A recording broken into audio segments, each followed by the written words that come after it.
All right, so we have about 5 strips of bacon cut up in this pot, and this video is going to be about how to cook cabbage with 1 tablespoon of water. It can be done. Let's go. So in here, I'm just sauteing the bacon a little bit. I want to not have it this translucent, like look to it. I do want to make it crispy bacon, and then I'm going to add in the cabbage once it's almost done. All right, so I'm adding in chopped up cabbage. The bacon is a lot crispier. I have not seasoned this yet.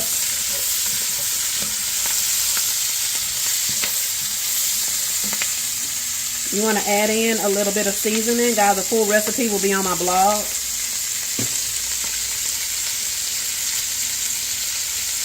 Onion powder. I'm using a little bit of this. And then you want to give this a stir. I actually have this on low heat.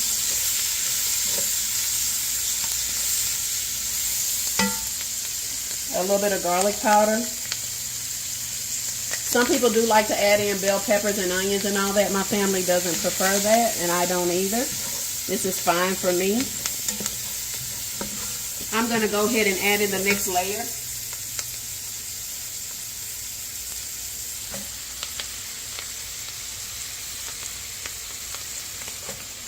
And you want to season each layer as you go. You don't really want to season it at the end because sometimes it can be too much in the pot. So I'm going to go ahead and add in just 1 tablespoon of water. Give it a stir.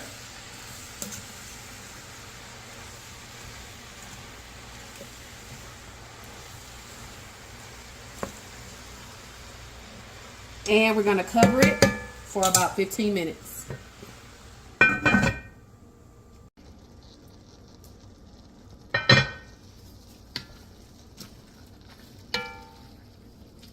And this is why I say you don't have to put a lot of water. If you notice right here that 1 tablespoon cabbage has its own water. You don't need to put a lot of water in cabbage unless you're making cabbage soup. But it renders its own water, so please don't drown your cabbage with water. It does not need it. Hope you enjoyed the video. Make sure you like and subscribe for the next videos to come.